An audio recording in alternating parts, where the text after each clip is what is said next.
So guys, mahigit isang buwan na nung binili natin si ADV 160. So ngayon, bibigyan natin siya ng review sa mga likes and dislikes natin sa kanya after more than 1 month of ownership. Tsaka ang tinakbo na rin ni ADV 160 ay nasa 1,689 kung di ako nagkakamali. Nagamit na natin siya sa city driving tsaka sa long ride. So tara, isa-isahin natin sila.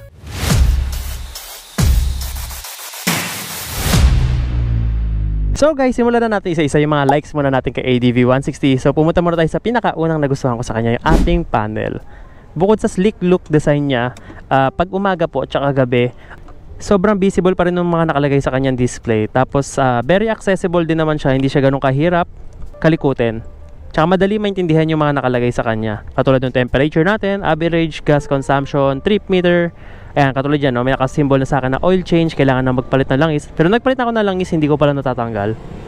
So ayun, ito yung isa sa mga nagustuhan ko sa kanya.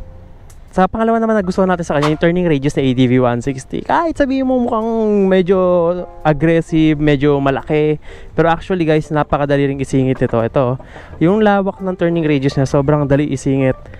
Mukha lang po siyang malaki, pero pag nasa kalsada na kayo at ginagamit nyo na siya, tapos medyo nakabisado nyo na rin yung katawan ni ADV 160, tapos hindi naman kayo naka-crash guard, kayang-kaya ilaban sa singitan yan.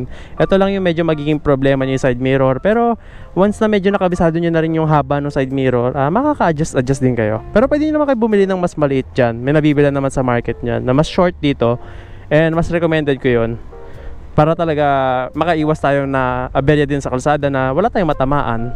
Tapos pumunta naman tayo sa pangatlong gusto ko, actually ito sa lahat ng mga gusto ko. Ito yung pinakagusto ko, yung favorite ko, yung ground clearance guys. Sobrang taas ng ground clearance sa ADV. Hindi ako nagkakamali, nasa 165mm ang taas nito from the ground.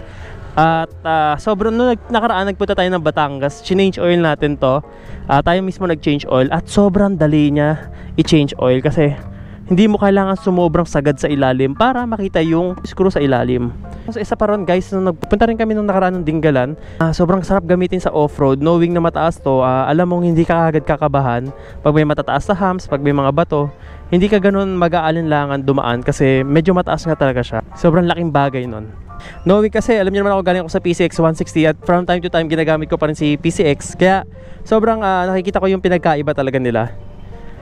Pumunta naman tayo sa pang-apat. Yung pang-apat natin guys, itong visor natin na adjustable. Sobrang laking bagay din nung may visor talaga sa harap. Bukod sa forma niya guys, kasi effective talaga siya. Lalo na ngayon medyo nag-uulan minsan. Yung dulong-gulong ng likod ng mga motor na may tumatalsik sa tubig, talagang nako-cover niya. Isa lang wish ko sana medyo mas mataas pa siya ng onting-onti lang. Actually sa Europe kasi, pag nung dati na sa Europe ako, talagang matataas yung mga visor nila. Sa ganito talaga. So yun lang din siguro maganda kung medyo nataas na pa siya. Pero effective naman siya para din sa hangin, diba? Tsaka sa mga alikabok. So guys, sorry, lumipat lang ako bigla ng area kasi sa baba medyo maingay. So dito tayo sa taas. Ang ganda dito sa The Junction. Dito kami nagja-jogging. So pumunta naman tayo sa panlimang gusto natin dito. Gusto ko rito guys yung suspension natin. Although hindi siya nalalayo sa suspension kay PCX, pero mararamdaman mo talaga na pag ginamit mo sa off-road, sobrang ganda ng bounce ng talbog ng suspension natin. Sa mga nagpapalit ng aftermarket, guys, huwag niyo sayangin yung pera nyo. Hard-earned money yan. Sobrang ganda na ng binigay sa atin na Honda na suspension. Twin sub-tank tayo rito kay ADV 160. Pero kahit yung sa PCX, sobrang ganda na para sa akin. Pero nag-ibang level nung ginamit ko yung ADV 160 sa off-road. Doon ko nakita yung difference nila. Pero suwabe, wala akong masabi sa suspension natin. Hindi ako magpapalit ever. Ang ganda nito. Oo, siguro may mga iba sa market talaga na mas maganda pa, may improve pa, pero okay lang naman yun, pera nyo naman yun. Pero kasi ako, para at least di na kayo gumastos, suwabe po itong suspension natin. May angkas man or wala, panalo-panalo. Minsan nga parang mas maganda pa yung talbog pag may angkas eh. Naman tayo sa pang-anim na gusto natin dito kay Blanca. Gusto ko guys yung paano natin, tank capacity na meron tayong 8 liters. Bukod sa may capacity siya na 8 liters guys, sobrang tipid ni ADV 160. First time ko makagamit ang motor na umabot ako ng 48.1 km per liter. Nung nagpunta kami ng Dinggalan, napaabot ko siya ng 48.1. Grabe, wala akong angkas nun.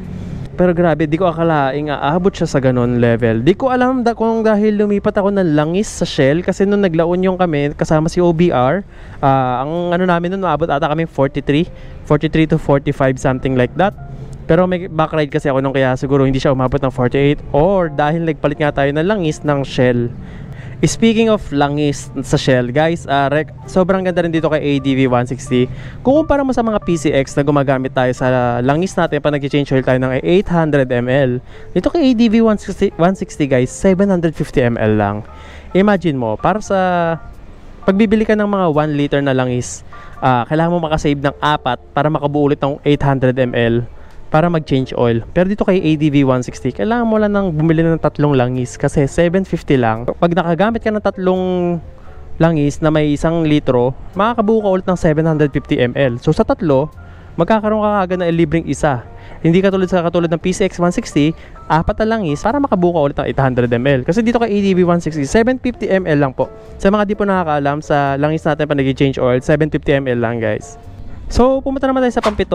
Sa akin guys, yung comfort sa motor na to, almost toe-to-toe sa comfort between NMAX and PCX 160. Lalo na naka-dual mode tayo sa footboard natin. Pwede nakabanat na ganito, pwede nakatapak na ganito. Sobrang ganda rin nung kasi minsan nakaangalay talaga.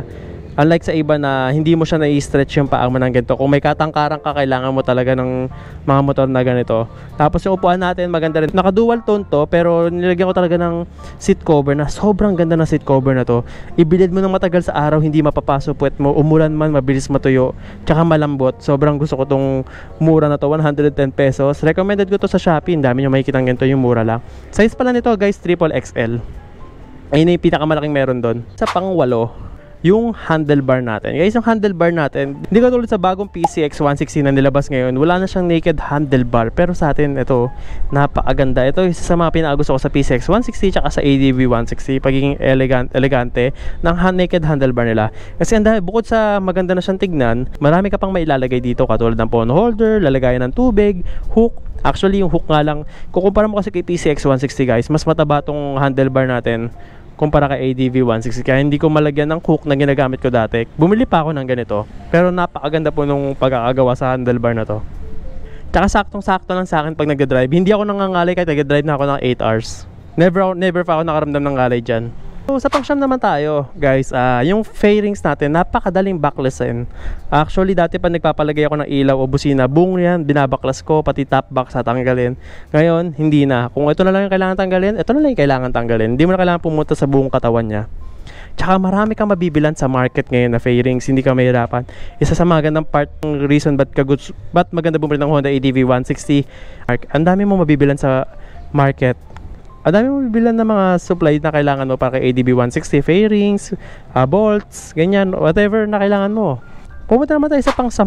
Ito yung isa sa pinakahuli na gustuhan natin sa kanya, yung hatak ni ADV 160 guys. Hindi siya lahat ng purpose, city driving, pan long ride, kayang ibigay ni ADV 160.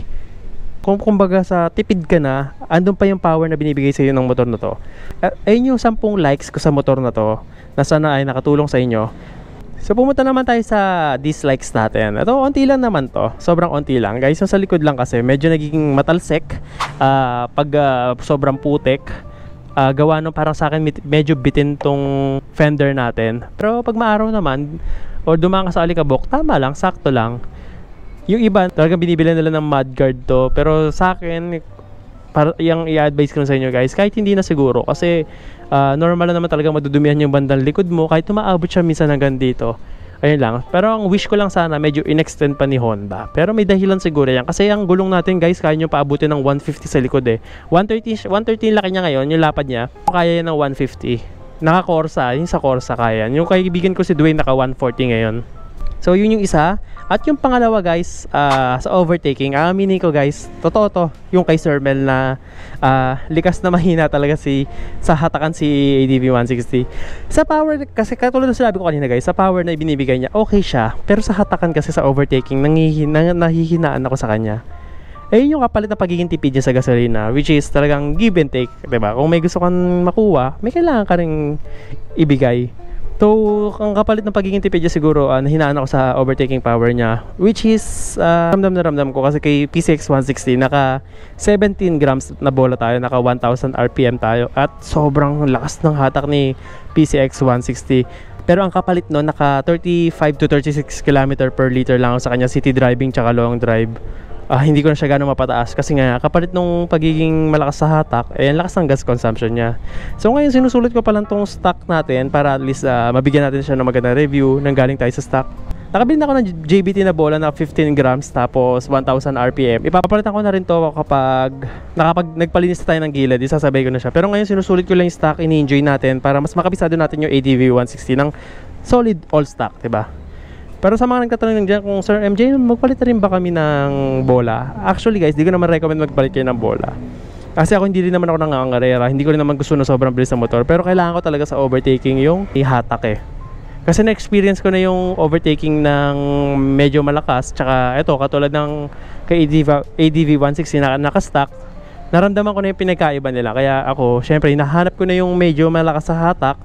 Although may kapalit, alam ko, lalakas yung gas consumption natin doon. Pero, it's a risk I'm willing to take. Okay lang yun, tatanggapin ko na lang. Kaya ngayon, bago tayo dumapo ron, susulitin na natin yung sobrang tipid niya sa gasolina. Kaya abangan nyo kung ilan yung aabutin ng gas consumption pag nagpalit tayo ng bola tsaka ng center spring. So yun lang naman yung 10 likes and 2 dislikes natin sa motor na to. Wala akong masabi so far. Sa presyo niya na 167,800. Para sa akin, sana ginawa na lang siyang dual ABS. Pero kahit hindi naman, kasi mostly ang pinakakailangan mo talaga na brake sa harap, which is saka ABS naman. So para sa akin, fair naman yung price niya.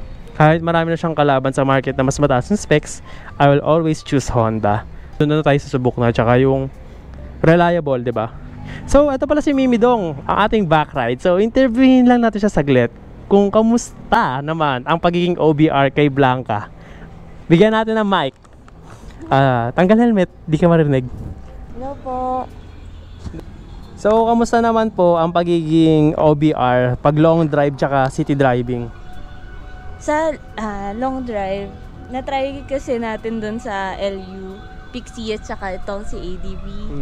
Mas madali akong nangalay sa Pixie. Compared kay ADV nung papunta pa lang doon. And sa ADV, mas nagagalaw ko yung paa ko. Talaga? Oo. So, tsaka mataas siya. Mataas siya. Gusto mo yung feeling na mataas ka sa motor? Kumpara kay PCX? Hanginan yung... mas nahanginan ka. Tsaka mas nakikita mo yung view. Oo. So, yun po yung feedback ni Mimi Dong sa pagsasakay kay ADV 160. Kasi parehas namin dinala yan sa La Union. Nag-long ride kami kasama si Mimi Dong. So, yun lang po yung opinion niya. Pero syempre tayo, may kanya-kanya tayong view sa motor na to. Ayan, dagdag lang information para sa mga nagtatanong about their OBR. Kung kamusta ang OBR sa long drive, tsaka city driving kay ADV 160. So, yun guys, paalam na tayo. Dito ko na po tatapusin yung content. And see you guys. Sana marami kayong natutunan sa video na to. And see you guys on the next content. Bye-bye. Ikaw. So, see you guys in the next vlog. Next content. Isa pa. See you guys in the next content. Ayun, oh.